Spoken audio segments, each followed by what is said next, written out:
I'm having a good time. I hope y'all are having a good time. This past week has been one of the most uplifting and hilarious news cycles I've ever experienced. Elon Musk knows how to bring the fun back to Twitter. And I'm certainly enjoying myself. One, because Elon Musk is funny. Two, because free speech is winning.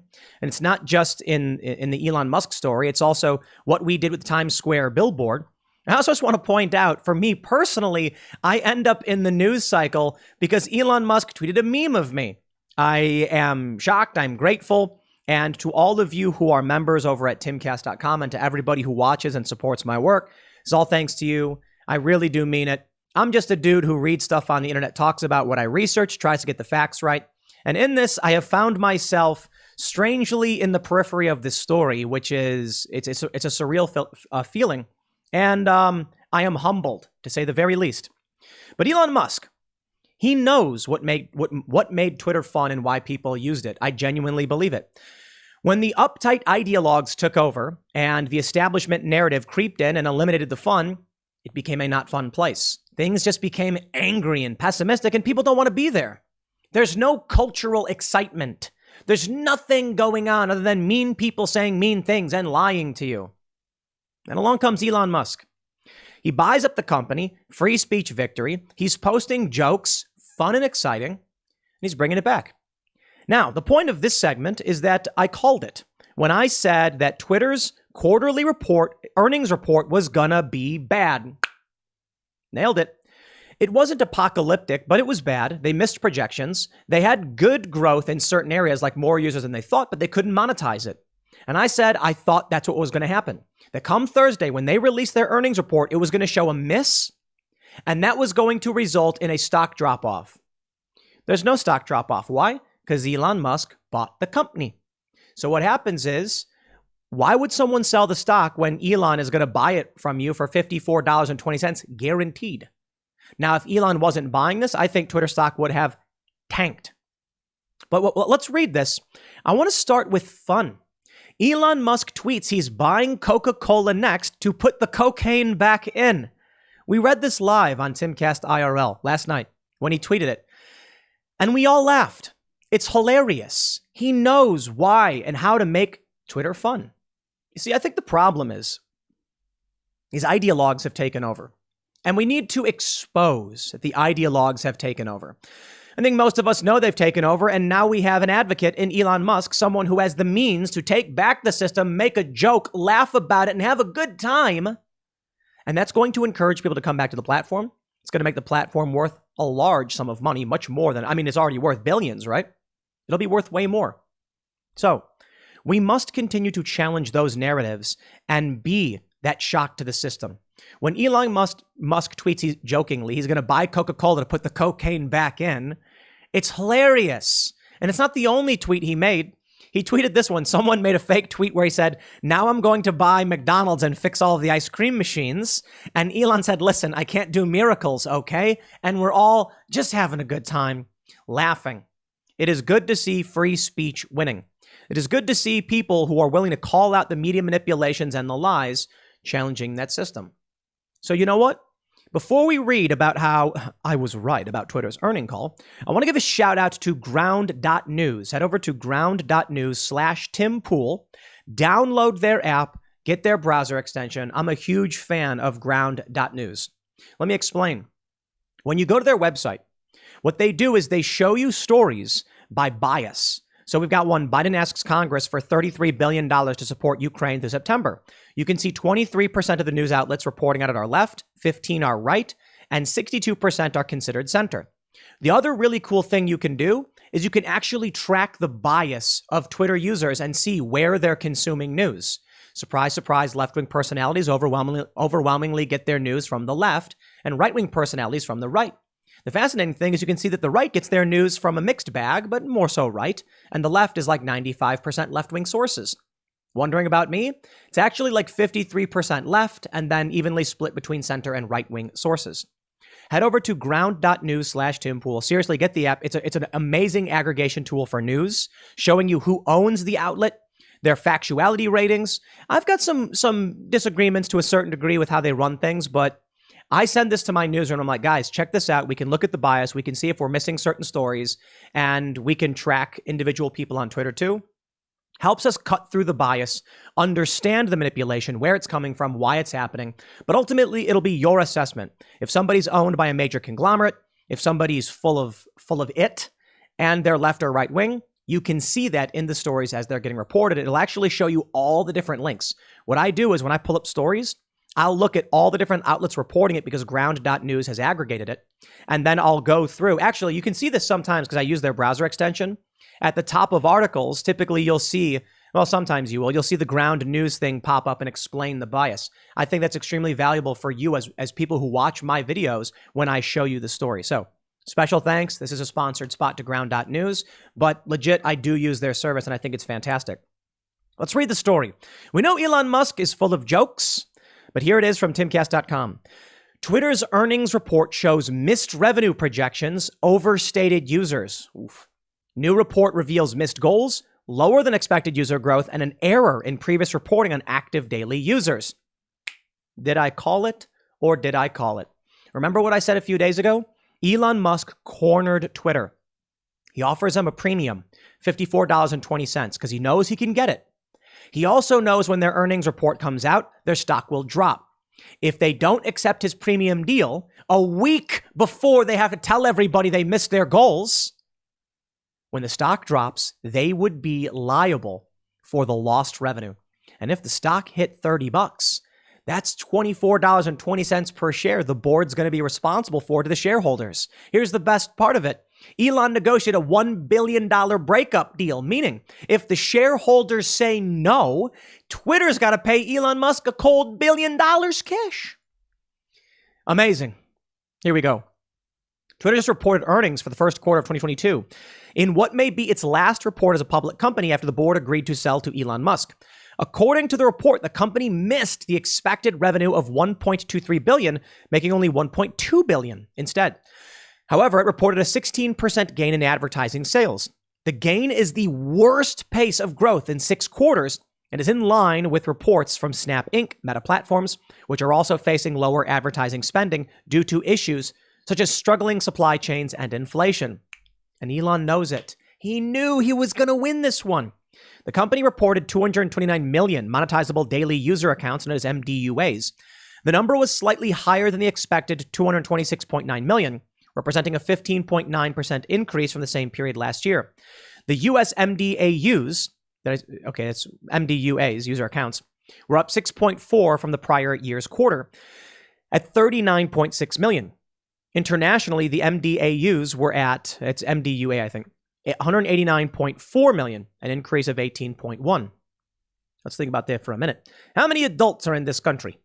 So we got 330 million people. Many of them are young people. So among adults, maybe half that. So we're looking at around, hey, it's what Pew Research said. 23% of Americans use the platform.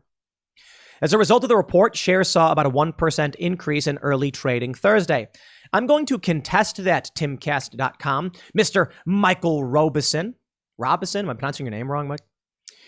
Michael. As a result of the report, shares saw about a 1% increase. I don't know if we could say that accurately, that as a result of the report. I think it would be more accurate to write on the website following the release of the report, or saying amid news of the report, current shares saw about a 1% increase. I would then include, we don't know if the increase is due to that at all. Because I think it's actually fair to say, despite the negative results, shares saw a 1% increase, likely due to Elon Musk's purchase agreement. The stock is not going to drop when you have essentially a guarantee to make money. Right now, I think the stock is trading at like $48, which means if you were to buy in right now for one share, you're going to get $6 back near October or whenever it is Elon Musk completes the transaction.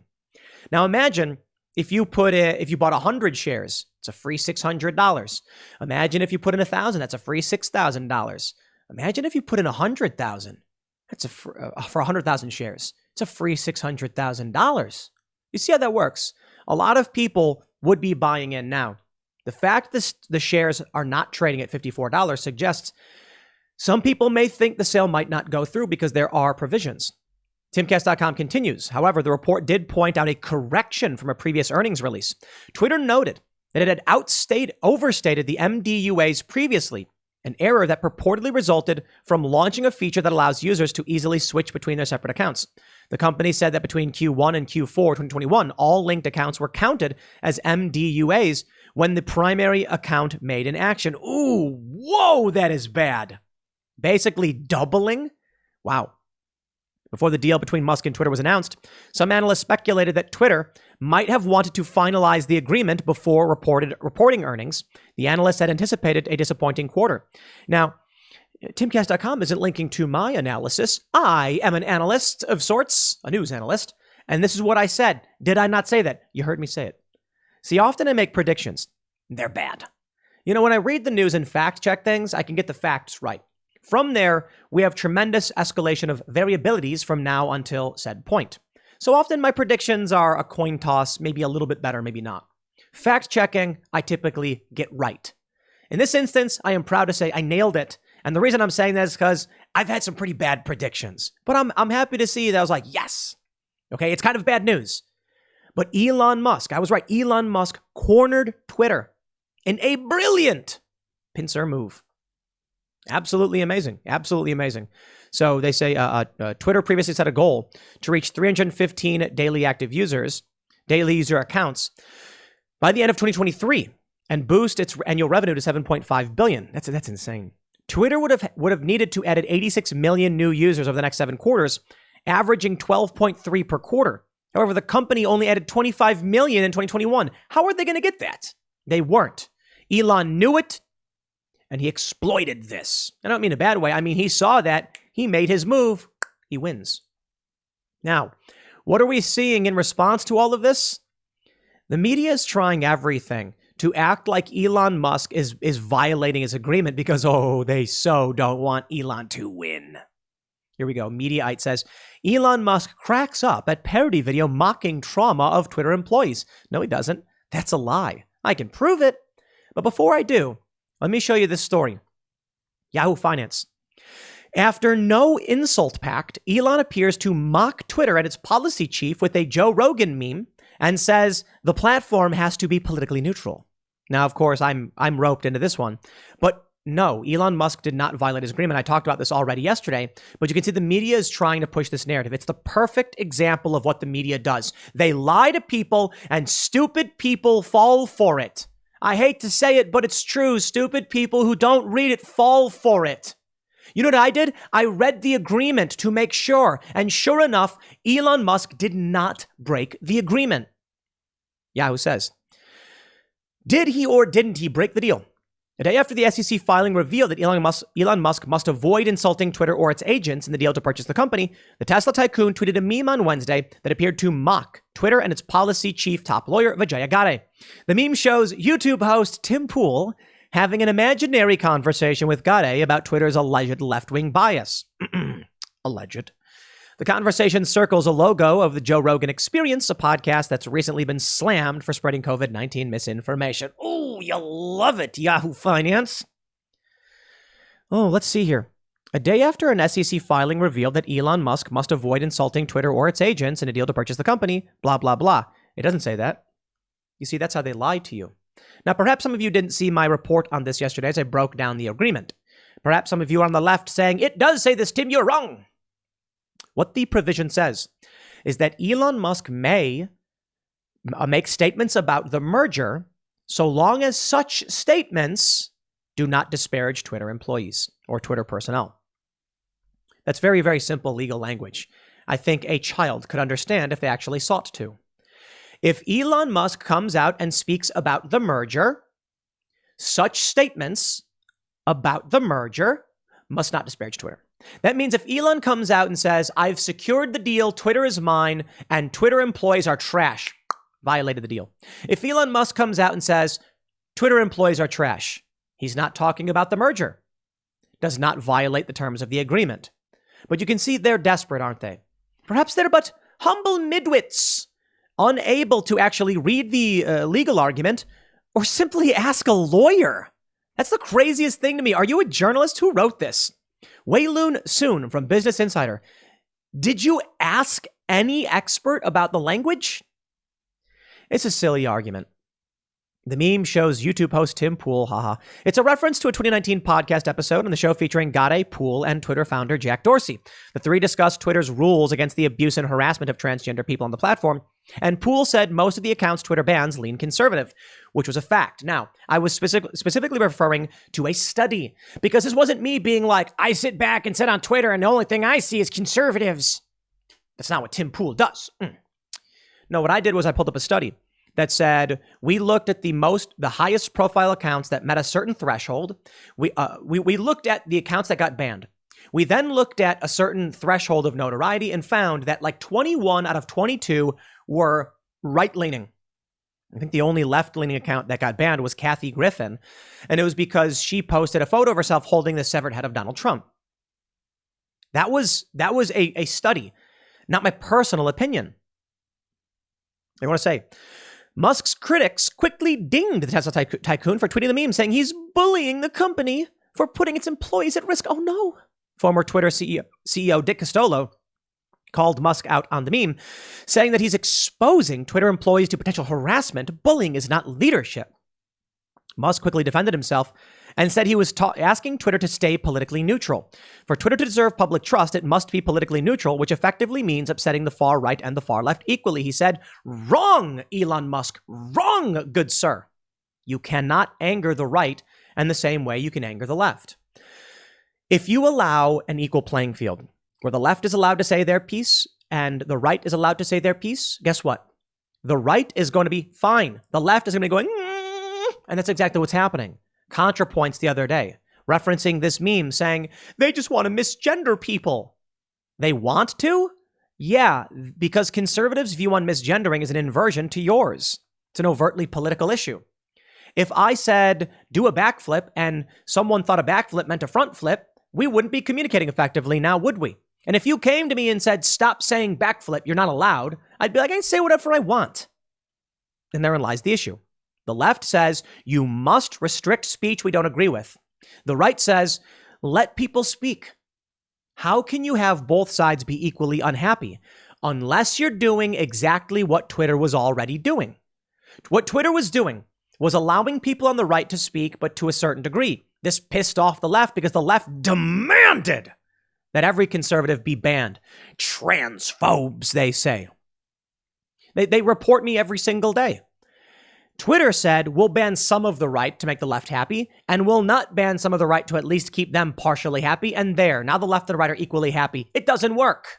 What Elon Musk is doing is going to make the right happy, and it is. Now let me bring you back to this Mediaite piece that also lied. This is the game the media plays. The other day they wrote, Tim Pool attacks Taylor Lorenz in Billboard. I didn't attack anybody. I stated a thing that Taylor Lorenz did. Doxed libs of TikTok. It was an attack. Elon Musk cracks up at parody video mocking trauma of Twitter employees. No, he didn't.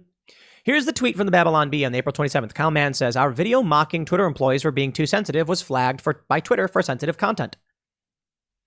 The video that Babylon Bee made, it came out on the 15th of April. Elon Musk is not responding to that video. He's responding to the censorship with laughing faces.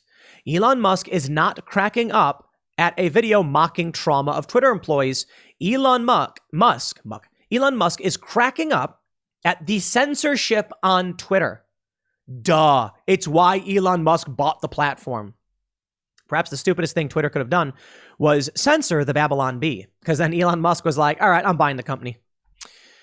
Yep, the tweet earned a response by Musk, a well-known fan of the Babylon Bee who was also interviewed by the outlet last year. Musk replied simply with 2 laughing emojis. And does it mean he's laughing at them or laughing with them? You don't know, but we can assume. The point is, the news story is fake. In the Babylon Bee video, a Twitter employee goes to a therapist's office to discuss the trauma she feels after news breaks that Musk is buying the company. In fact, the video is quite hilarious. She walks in and the company therapist is like, tell me what you see. And he's using a Rorschach test and she's like, Nazis, Nazis. That one looks like a lip. Nazi, Nazi. And then he shows a picture of Elon Musk and she's like, Nazi. And then he shows the Babylon Bee and she's like, Nazi. And then he's like, tell me, is Elon Musk in the room now? And she's like, I see him everywhere. When I go to the store, when I come into work, when I get into my Tesla. Nailed it, guys. The Babylon Bee, truly funny people making funny stuff. And then she looks over at there's an employee thing pinned to the wall. and one of the employees has like Elon's face. She says a tennis ball with Elon's face on it. It is really, really funny. Now, I'll laugh at it. I got no problem saying I find it hilarious. These whiny babies, they're like, I don't want to be in the public space and actually discuss politics because people might say mean things to me. Oh, too bad. People say mean things to me all the time. Grow up. Elon Musk tweets about Vijaya Gadde, and they're like, he's harassing her. And my response is just, I'll also point out, whenever I do those voices, I get I got this hit piece where it's like, you often do silly voices to mock the left. And I'm like, yeah, because they're weak. It's pathetic. You know what, man? I like the idea of a progressive tax system and universal basic health care, because universal health care is a complicated position. I like the idea of forgiving student loan debt so long as it makes sense. That is, get rid of the interest. Hey, those are typically left-wing positions, not really far left, but I'm also not a weakling. Meaning, I understand why we want to help people, because some people need a helping hand, and I'm totally down for it. But do not come to me and tell me that the hard work I've done that facilitates the help I can provide should be under your constraints and that I don't get to make jokes. No. These people don't want to actually argue the merits of their ideas. They are terrified that someone might disagree with them.